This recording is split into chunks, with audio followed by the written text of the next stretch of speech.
ಶಿಡ್ಲಘಟ್ಟ ತಾಲೂಕಿನ ಜಂಗಮಕೋಟೆ ಹೋಬಳಿ, ಚಿಂತಾಮಣಿ ತಾಲೂಕಿನ ಕೈವಾರ ಹೋಬಳಿ, ವೇಮಗಲ್ ಹೋಬಳಿ ಮತ್ತು ಬೆಂಗಳೂರು ಗ್ರಾಮಾಂತರ ಜಿಲ್ಲೆಯ ಹೊಸಕೋಟೆ, ನಿದ್ರೆ ತಾಲೂಕುಗಳ ರೈತರಿಗೆ ಅನುಕೂಲ ಕಲ್ಪಿಸುವ ಸಲುವಾಗಿ ಅವರು 1983ರಲ್ಲಿ ವಿಶ್ವ ಬ್ಯಾಂಕ್ ನೆರವಿನಿಂದ ಸುಮಾರು 5 ಎಕರೆ ಪ್ರದೇಶದಲ್ಲಿ ರೇಷ್ಮೆಗೂಡು ಮಾರ್ಕೆಟ್ ನಿರ್ಮಾಣ ಮಾಡಲಾಗಿದೆ. ಕೇಂದ್ರ ಸರ್ಕಾರದ ಅಂದಿನ ಕೈಮಗ್ಗ ಅಭಿವೃದ್ಧಿ ಇಲಾಖೆಯ ಆಯುಕ್ತ ಐಎಎಸ್ ಅಧಿಕಾರಿ ಎಸ್.ಕೆ. ಮಿಶ್ರಾ ಅವರಿಂದ ಉದ್ಘಾಟನೆ ಭಾಗ್ಯ ಕಂಡಿರುವ ಮಾರುಕಟ್ಟೆ ಪ್ರಸ್ತುತ ರೇಷ್ಮೆ ಬೆಳೆಗಾರರು ಗೂಡು ತರುತ್ತಿಲ್ಲ. ಕಳೆದ 2 ತಿಂಗಳಿಂದ ಗೂಡಿನ ದರ್ಶನವಿಲ್ಲದೆ ಮಾರುಕಟ್ಟೆ ಆಟಕ್ಕೆ ಉಂಟು ಲೆಕ್ಕಕ್ಕೆ ಇಲ್ಲದಂತಾಗಿದೆ. ರಾಷ್ಟ್ರೀಯ ಮತ್ತು ಅಂತಾರಾಷ್ಟ್ರೀಯ ಮಟ್ಟದಲ್ಲಿ ಖ್ಯಾತಿ ಹೊಂದಿರುವ ಶಿಡ್ಲಘಟ್ಟದ ಸರ್ಕಾರಿ ರೇಷ್ಮೆಗೂಡಿನ ಮಾರುಕಟ್ಟೆಗೆ ಗೂಡಿನ ಪ್ರಮಾಣ ಕಡಿಮೆಯಾಗಿದೆ. ಅಂಥದ್ರಲ್ಲಿ ಹೆಚ್ಚು ಕ್ರಾಸ್ ಮಾರುಕಟ್ಟೆಗೆ ಕಳೆದ 2 ತಿಂಗಳಿಂದ 1 ಕೆಜಿ ಗೂಡು ಸಹ ಮಾರುಕಟ್ಟೆಗೆ ಬಂದಿಲ್ಲ. ಇದರಿಂದಾಗಿ ಸರ್ಕಾರದ ಬೊಕ್ಕಸಕ್ಕೆ ನಷ್ಟ ಉಂಟಾಗುತ್ತಿದೆ.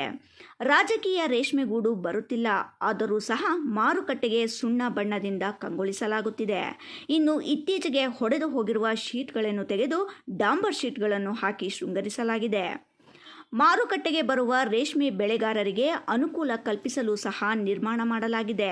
ದುರಾದೃಷ್ಟ, 1 ಲಾಟು ಗೂಡು ಸಹ ಈ ಮಾರುಕಟ್ಟೆಗೆ ಬರುತ್ತಿಲ್ಲ. ರೇಷ್ಮೆ ಬೆಳೆಗಾರರು ಇಲ್ಲದೆ ಮಾರುಕಟ್ಟೆಯ ಶೌಚಾಲಯಕ್ಕೆ ಅಂತೂ ಬೀಗ ಸಹ ಜಡಿಯಲಾಗಿದೆ. ಇಲ್ಲಿ ಗಂಗಾಧರ್ ಎಂಬುವರು ಮಾತ್ರ ಅಟೆಂಡ್ ಆಗಿ ಕೆಲಸ ಮಾಡುತ್ತಿದ್ದಾರೆ. ಚಿಂತಾಮಣಿಯ ರೇಷ್ಮೆ ಬಿತ್ತನೆ ಕೊಠಡಿಯ ಸಹಾಯಕ ನಿರ್ದೇಶಕರಾಗಿ ಕಾರ್ಯನಿರ್ವಹಿಸುತ್ತಿರುವ ರಾಮಕುರ್ಮಾ ಅವರನ್ನು ಇಲ್ಲಿ ಪ್ರಧಾನ ವಹಿಸಲಾಗಿದೆ. ಮಾರುಕಟ್ಟೆಗೆ ಗೂಡು ಬರದೆ ಒಂದು ರೀತಿಯ ಸ್ಮಶಾನ ಮೌರ ಆವರಿಸಿದೆ. ಇಲಾಖೆಯ ಹಿರಿಯ ಅಧಿಕಾರಿಗಳು ಮತ್ತು ಚುನಾಯಿತ ಪ್ರತಿನಿಧಿಗಳು ಮಾರುಕಟ್ಟೆಗೆ ರೇಷ್ಮೆ ಗೂಡು ತರಲು ಯಾವುದೇ ರೀತಿಯ ಆಸಕ್ತಿ ವಹಿಸುತ್ತಿಲ್ಲ ಎಂಬುದು ಸ್ಪಷ್ಟವಾಗಿ ಗೋಚರಿಸುತ್ತಿದೆ. ಮಾರುಕಟ್ಟೆಯ ಇನ್ಚಾರ್ಜ್ ಅಧಿಕಾರಿಯಾಗಿರುವ ರಾಮಕುರ್ಮಾ ಅವರು ಮಾತ್ರ ಸುತ್ತಮುತ್ತಲಿನ ರೇಷ್ಮೆ ಬೆಳೆಗಾರರಿಗೆ ಗೂಡು ತರುವಂತೆ ಮನವಿ ಮಾಡುತ್ತಿದ್ದಾರೆ.